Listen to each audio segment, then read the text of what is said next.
very peculiar production here, and one of Antonio Margheriti's most ambitious, a miniseries for Italian television in the late 1980s, which sought to adapt Robert Louis Stevenson's classic adventure novel Treasure Island within the confines of a science fiction space opera of sorts. And wouldn't you know, it's such a fluid, faithful adaptation of the source material, seamless, really strong production values for science fiction television, and I'm almost surprised that there isn't much discussion about it now. Well, the distribution of this film hasn't been overly wide. There's just some DVD that was released, I think, sometime in the 2000s, but otherwise, not something which appears to be discussed, to my knowledge. Maybe this has changed in the silly Letterboxd or Twitter realm, which I don't really explore for my own sanity and well-being. It's disgusting and garbage, obviously, but it's amazing how there isn't much discussion, or maybe there's no YouTube videos discussing this particular, because it's quite likable. It may be considered overlong, but just watching it over the course of, if you watched an episode each day, it would be thoroughly entertaining. If you watched it all in one burst, it might be an overly long feature film. But the ambition here, and a lot of the, perhaps you could be able to gauge from some of these screen caps, really fascinating aesthetic is conjured. It's a fascinating piece of cinematographic science fiction production, especially for television. And now I'd like to read out what Eduardo Margheriti has had to say about this. After The World of Yore, Antonio ventures back into the science fiction television miniseries, new RAI production, but this time with an American film budget. The series, in fact, cost more than 25 billion lire. Lire is, let's say the in inflation, not sure if that's the exact term. They're a lot more than what we understand as an American or an Australian dollar, let's say. In addition to all the structures and equipment owned by RAI made available free of charge, the project was born from the fervent imagination of director Renato Castellani. That's fascinating. He is a Palme d'Or winner for a film we've discussed on FOTD before. 2 Cents Worth of Hope, 1952. Very nice Italian picture. Considered something a classic over there at one time. I don't know if it still is. I'd like to think so. It's quite a nice flick. He proposed to Antonio as early as 1964 to take care of the special effects for this science fiction transposition of the famous novel by Robert Louis Stevenson. The film was supposed to be produced by the Istituto Luce, but after several attempts it failed, and it took 30 years before Castellani managed to convince RAI to make it into a television miniseries. Over the years he had met with Antonio several times as he continued to try to set up the project, and he wanted to confirm it when it became a reality, commissioning him to direct a large second action unit and all the special effects.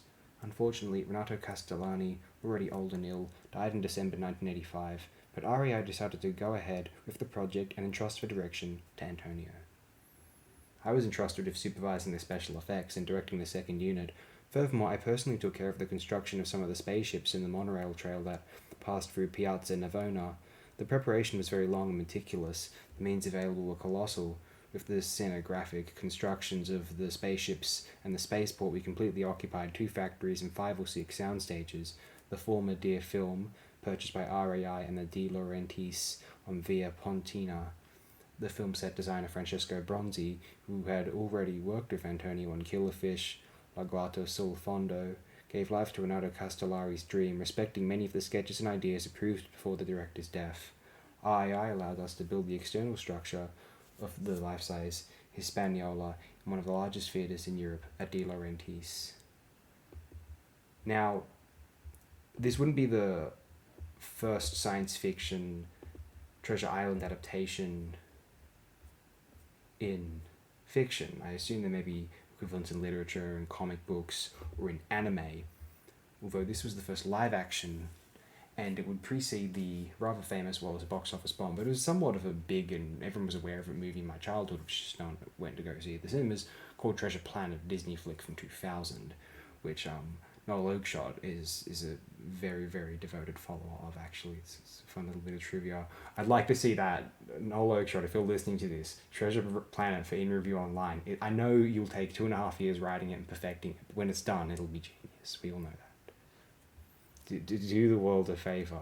Do the right thing. Make the world a better place. Well, I'm moving on. Convince me it's that good, for one thing, actually. I don't mean that's a joke. Antonio manages to hire high caliber actors to make the drama have a certain impact on the international market, especially on the American one. Anthony Quinn was chosen for the role of Long John Silver, with whom a relationship of respect and friendship was established. Then many of Antonio's old acquaintances, Ernest Borgnine, Wild Rainbow, his favourite actor David Warbeck, star of at least 5 of Antonio's films, Giovanni Lombardo Radici, Apocalypse Tomorrow, Bobby Rods, The Last Hunter, Philippe Leroy, and Klaus Lowich. For the role of young Jimmy, many auditions were made, and after a long search we found little Itako Narduli. The problem was that the film was made with live sound in English due to co-productions and agreements with foreign countries. Filming lasted almost 8 months and took place in Rome, Naples, Selinunt, in Sicily, and in the rocky deserts of Morocco. In the end, it took another 2 months to complete the special effects sequences and scenes of the spaceships in space. I'd also like to read a little review out of this film. This is all obviously translated from Italian off of the old Antonio Margheriti website, which has been down, but there's screen caps available from the Wayback Machine. Very nice. Hold on a moment.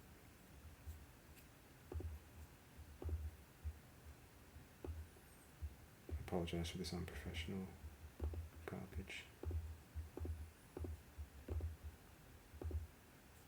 Okay, so Curiosities and Stories from the book Danse Macabre by F.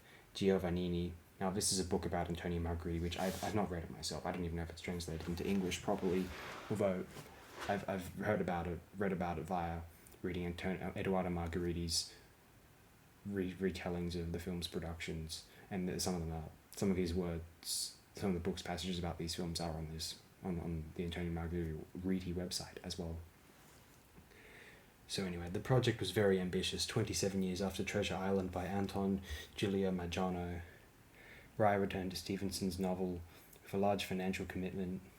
Oh, it's worth mentioning Antonio Margheriti's credited as, I think, a second unit director on the early 70s, John Howe and Orson Welles starring as Long John Silver, Treasure Island, which is quite a good film. I have a liking for it. We did discuss it as part of the Antonio Margheriti quasi-retrospective we've been doing over the last few months, somewhat sporadically. We're going to finish it up now with the last few films. We're going to be, next few days, it's going to be Margheriti's last pictures. And that Treasure Island film, the early 70s, I quite like it, to be honest. I know the production values can be a bit, not as pristine as you'd like them to be, but it's nice. It's almost better than the more saccharine and Disney-fied nature of the, Disney live-action film from 1950 by Byron Haskin I like a lot.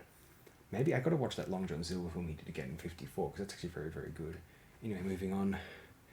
It was, in fact, the first blockbuster entirely produced by Rye, without contracts to private producers, filmed in Rye's Deer Factories, a studio one of the Empire Studios ex De Laurentiis on Via Pontina, and on location in Rome, Naples, at the Piana dei temples in Selinunt in Sicily, and in Morocco, in the stony deserts of Ouarzazate. That's a very unusual. I just need to Google that. This is a place, and we're going to get. It's a city in Morocco, and the actual pronunciation is Ouarzazate. I'm not pronouncing that correctly either. That's just the it's Wikipedia trying to sound it out for me. I still can't do it. Where they set the planet Hibiscus. That's that place. Margheriti changed nothing of the screenplay written by Renato Castellani, and even claimed that he had no authorship of it. Only made it for third parties doing exactly what Renato Castellani wanted. That's a quote, end quote here. Yet Margheriti's hand can be felt. It had never yet occurred to him to be able to direct a film with so much money at his disposal and with such extended times. Over 50 weeks planned for filming, but he used just over 30, including makeup. But it was a film that never felt like his own, and he considered it a great waste of work, with a little conviction from a screenplay written many decades earlier, and left to the science fiction of the 60s. In many choices, Antonio disagreed with the producers. He did not want to accept, for example, the circular donut shape of the Hispaniola, an original idea from Castellani, which nevertheless remained. After all, this Treasure Island was in some ways a cursed film. Castellani had disappeared before he could start shooting, a production manager died during filming, Margheriti himself felt ill during preparation and had to undergo emergency surgery to the pancreas, saving himself only thanks to his strong character, while young protagonist Itako Narduli died tragically shortly after the release of the film. Oh man, it's like Poltergeist. Jesus. Anyway. we have one more paragraph. In Castellani's project, there was an important underlying idea to demonstrate that the feelings of the characters in Stevenson's novel, and therefore those of the man himself, will not change with the passing of the centuries, and so the drama mixes past and future. We see the remains of an abandoned spaceport next to the Greek ruins of the temples in Selinunt. We witness a surreal celebration of San Gennaro from the future. To paint this future in which pirates travel on spaceships, Margheriti made use of some suggestive ideas, such as filming at the Arco della Pace in Piazza Navona in the year 2300, dominated by very tall skyscrapers and crossed by a monorail train up to Fiumicino, which has become an intergalactic spaceport, divided into 5 episodes of 1 hour and 40 minutes each. The version I watched, it was 7 50-minute episodes actually. L'Isola del Tesoro was broadcast in November 1987 on Rai 2 in prime time. The reactions of the critics were generally very severe, but despite the criticism, Sassis distributed Margheriti's drama almost all over the world and arrived in the USA with a condensed version lasting 2 and 10 hours. However, the mammoth work also took revenge on the critics when in 1990 it was broadcast at the 100 Days of Italian Cinema in Moscow in the legendary Cinema Forum, and the public declared it a great success. Well, that's fascinating. We've been talking for a while, 11 minutes and nearly 30 seconds, so we'll close it here. Thanks everyone, appreciate it very immensely.